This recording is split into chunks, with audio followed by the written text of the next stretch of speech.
Impossible. কারণ বীরু আমাকে অন্ধের মতো ভালোবাসে, বিশ্বাস করে।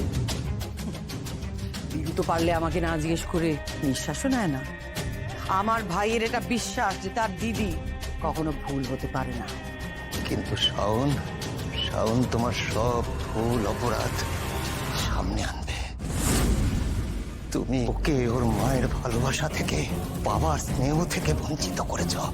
ওই এক রত্তি মেয়েকে তুমি বাবা মা থেকে দূরে সরিয়েছ।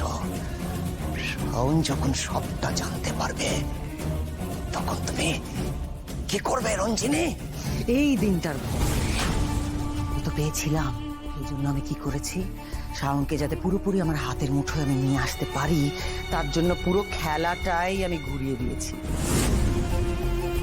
বীরুকে বুঝিয়ে সুঝিয়ে, ভুল বুঝিয়ে আর সঙ্গে শাওনের বিয়ে ঠিক করেছি। তুমি জানো, আমার পালিত ছেলে, আমার হাতের পুতুল মন্দারের সঙ্গে। এবার বুঝতে পারছো, মন্ত্রীর মেয়ের সুতো আমার হাতে বাঁধা, প্রত্যেকের জীবনই আমার হাতে বাঁধা। আমি এখন অনেক ছোট দিদিয়া, তাই কেউ আমার কথা ইম্পর্টেন্স দেবে না। রাইমাদের মতো সবাই আমাকে চুপ করিয়ে দেবে। কিন্তু দিদিয়া, তুই তো মামাকে বলতে পারিস, বল যে তুই শুভদাকে বিয়ে করতে চাস। মন্দাদা ডাজন্ট ডিজার্ভ ইউ দিদিয়া, তুই বিয়েটা করিস না। তুই মামার ভুলটা শুধরে দে দিদিয়া। কি বলবো আমি বাবাকে পিকু?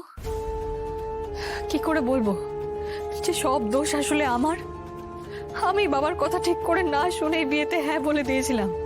তখন বাবা আমাকে বারবার জিজ্ঞাসা করেছিল আমি রাজি কিনা, আমার কোনো আপত্তি আছে কিনা।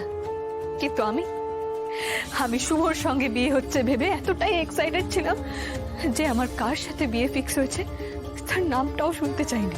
তোমার জন্য যে পাত্র বাছা হয়েছে সে ভালোই হবে, তবু তোমার মতামতটা তো জানা দরকার। তুমি বুঝতে পারছো তো আমি কার কথা বলছি? আমি ভাবতেই পারিনি, আমি ভুলেই গেছিলাম যে আমি যাকে পছন্দ করি সেটা এই বাড়ির কারোর জানার কথাই নয়।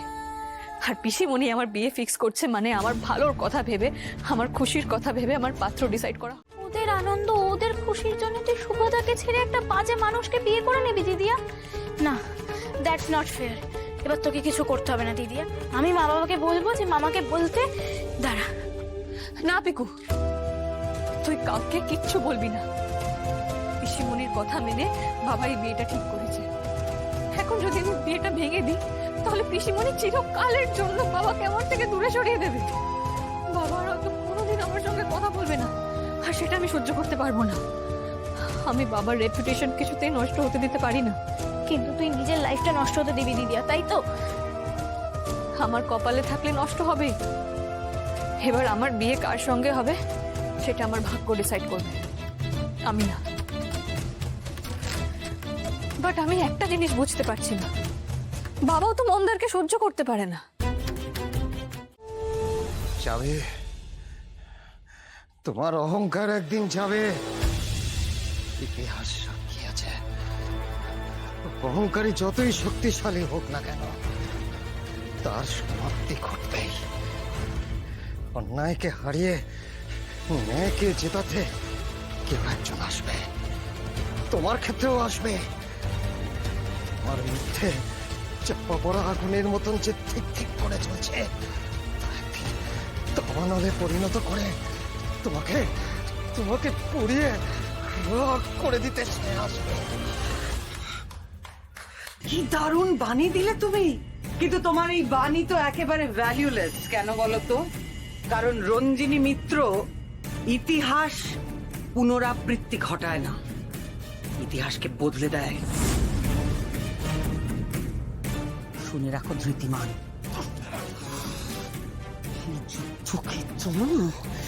এটা আমার, এখানকার প্রত্যেকটা চাল আমার। আর এই যুদ্ধে শেষ দিন অব্দি জিতবো আমি। ছলনা দিয়ে তুমি এ যুদ্ধ জিততে পারবে না।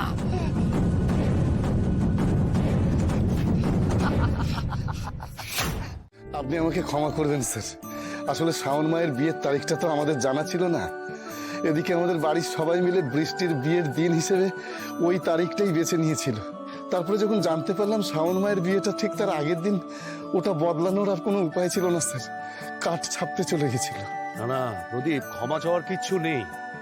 একটা শুভ লগ্নে যখন বিয়ে ঠিক হয়েছে, ওই লগ্নেই বিয়ে দিতে হবে, পিছিয়ে দেওয়ার কোনো দরকার নেই। কিন্তু কথা হলো, তার মানে তো তোমাদের বাড়িতে এখন তাড়াহুড়ো করে সব আয়োজন করতে হচ্ছে। শুভর বোনের বিয়ে একদিকে, আবার এদিকে শাওনের বিয়ের সব দায়িত্ব আমি ওর ঘাড়ে চাপিয়ে দিয়েছি। না না, শুভকে এখন ছুটি দেওয়া উচিত। না না স্যার, শুভকে ছুটি দেওয়ার কোনো দরকার নেই স্যার। আহা, তা বললে হয় নাকি? ছেলেটা একা কত দৌড়াদৌড়ি করবে? তুমি দাঁড়াও, আমি ব্যবস্থা করছি। প্রশান্ত, প্রশান্ত কোথায় তুমি? উনি তো বাইরে গেছেন, দাঁড়ান স্যার, আমি এক্ষুনি ডেকে আনছি। স্যার বৃষ্টির বিয়ের কথা শুনেই শুভকে ছুটি দিতে চাইছেন। এরপর যদি জানেন ওই একই দিনে শুভরও বিয়ে, তাহলে কোনোভাবেই শুভকে শাওন মায়ের বিয়ে সম্পর্কিত কোনো কাজের দায়িত্ব দেবেন না। প্রদীপ, স্যার, স্যার আমি বিনীতভাবে অনুরোধ করছি স্যার, আপনি শুভকে দয়া করে ছুটি দেবেন না। শাওন মায়ের বিয়ের ব্যাপারে যে যে দায়িত্ব ওর হাতে দিয়েছেন, সেই দায়িত্ব ওর হাত থেকে কেড়ে নেবেন না, তাহলে শুভটা বড় কষ্ট পাবে স্যার। কিন্তু বোনের বিয়েরও তো অনেক রকম দায়িত্ব থাকে প্রদীপ। স্যার শুভকে তো আপনি চেনেন, ও বোনের বিয়ের সব কাজ আগে থেকে সেরে রেখে দিয়েছে স্যার, আর বাকি যা আছে ও আমরা বাড়ির সবাই মিলে সামলে নিতে পারবো, আপনি চিন্তা করবেন না।